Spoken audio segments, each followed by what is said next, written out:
राधे कृष्ण आपण माने समस्ते केमिति अछंती। आशा करे आपण माने समस्ते कृष्ण को कृपारे बहुत भलरे थिबे एवं खुश रे थिबे।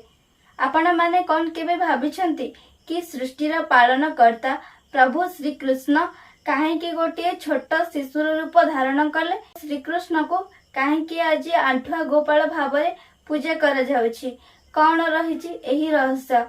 यह एक पौराणिक कहानी ना यह पछरे लुचि रही भक्ति एवं मातृ स्नेहर एक अनन्य उदाहरण।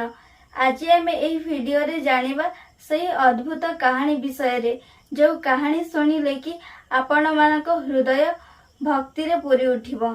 एबे चलंतु आमे सही वीडियोटी को आरंभ करिबा। किंतु हाँ, मु ता पूर्वर गोटे कथा कहि रखुची। मु हेउछि गोटे हैंडीकैप छियो। जदि आपण माने मते आउ टिके सहयोग करिवे ताहले मो चैनल टी शीघ्र शीघ्र आगो को ग्रो ही पारिबो, जहा फल रे म आपण मानक पय एम्ति बहुत सारा वीडियो नै आसी पारिबी। जदि आज रे वीडियो टी आपण मानक भलो लागे ताहले दया कर चैनल को सब्सक्राइब करि पाखरे थिबा बेल आइकन ऊपर प्रेस कर देबे। सेमिति रे मोर सब प्रथम वीडियो रो नोटिफिकेशन आगो आपण मानक पाखरे पहुंची जिवो, जहा फल रे आपण माने एम्ति बहुत सारा नवा नवा वीडियो सब देखि पारिबे। एबे चलंतु आमे आज आंठुआ गोपालक कहानी विषय रे जानिबा। भगवान श्री कृष्ण निज जीवन रे अनेक लीला करिसंती।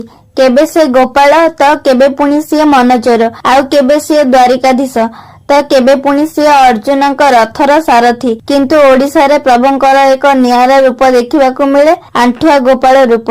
एही रूप रे प्रभु शिशु भली आंठु ऊपर चालुथिबा अवस्था समस्तଙ୍କୁ दर्शन देइथांती। किंतु काहेकि? आसंतु जानिबा एही अद्भुत कहानी विषय रे। पुरातन काल रे जने वृद्धा महिला रहुथिले। से भगवान को प्रतिदिन निज पुओ परि भाबी सेवा करुथिले। से भगवान को पूजा करुनथिले, बरं मां परि तांको स्नेह करुथिले।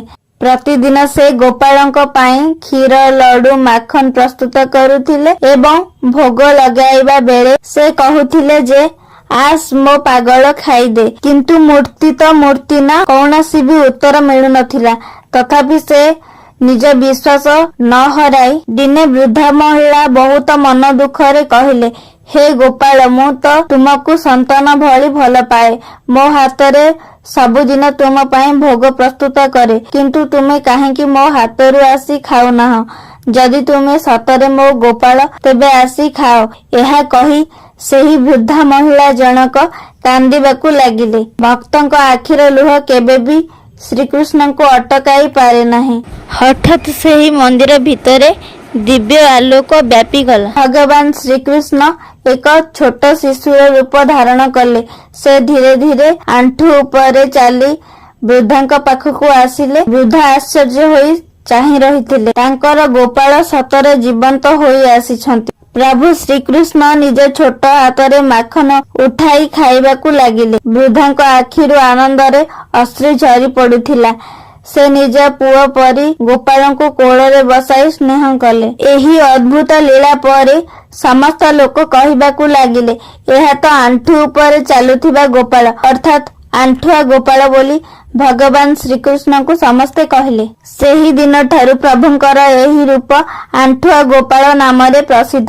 भगवान कृष्णकर एही रूप आमको सिखाई दिए जे भगवान का पाखरे धन, ऐश्वर्य किंबा बड़ यज्ञर आवश्यकता नहीं। केवल निष्कपट भक्ति और मां परी स्नेह देले भगवान समस्तंकर डाक निश्चय सुनती। एही कहानी रु आमको पांचटी बड़ शिक्षा मिलिला। प्रथमटी हेला भक्ति रे स्वार्थ रहिबा उचित नहीं, एवं द्वितीय भगवान श्रीकृष्ण भक्तंक प्रेम रे बंधा पड़िछंती। तृतीय रे हेला निष्ठा रे करा जाइथिबा सेवा केबे भी व्यर्थ हुए नहीं। चतुर्थ मातृ स्नेह सबुठारु पवित्र भक्ति अटे। पंचम रे हेला सत्य हृदय डाकिले प्रभु निश्चय आसंती। सांग माने आंठुआ गोपालଙ୍କ एही कहानी केवल एक अलौकिक घटना नुहे, बरं भक्त और भगवान मध्य ଥିବା ପ୍ରେମ ଓ ବିଶ୍ୱାସର ପ୍ରତୀକ ଅଟେ। ଯେତେବେଳେ ଆମର ଭକ୍ତି ନିଷ୍କପଟ ହୁଏ ସେତେବେଳେ ଆମକୁ ଭଗବାନ କୌଣସି ନା କୌଣସି ରୂପରେ ନିଶ୍ଚୟ ଦର୍ଶନ ଦିଅନ୍ତି। ଯଦି ଆପଣ ମାନଙ୍କୁ ଏହି ଭିଡିଓଟି ଭଲ ଲାଗିଲା ତାହେଲେ ଦୟାକରି ଭିଡିଓକୁ ଲାଇକ୍ ଏବଂ ଚ୍ୟାନେଲକୁ ସବସ୍କ୍ରାଇବ ନିଶ୍ଚିନ୍ତ କରିବେ। ପାଖରେ ଥିବା ବେଲ୍ ଆଇକନ ଉପରେ ପ୍ରେସ୍ କରିଦେବେ। ସେମିତିରେ ମୋର ସବୁ ପ୍ରଥମ ଭିଡିଓର ନୋଟିଫିକେସନ ଆଗ ଆପଣ ମାନଙ୍କ ପାଖରେ ପହଞ୍ଚିଯିବ, ଯାହା ଫଳରେ ଏମିତି ଆପଣ ମାନେ ବହୁତ ସାରା ନୂଆ ନୂଆ ଭିଡିଓ ସବୁ ଦେଖିପାରିବେ। ଜୟ ଶ୍ରୀକୃଷ୍ଣ, ଜୟ ଜଗନ୍ନାଥ, ଜୟ ଆଣ୍ଠୁଆ ଗୋପାଳ।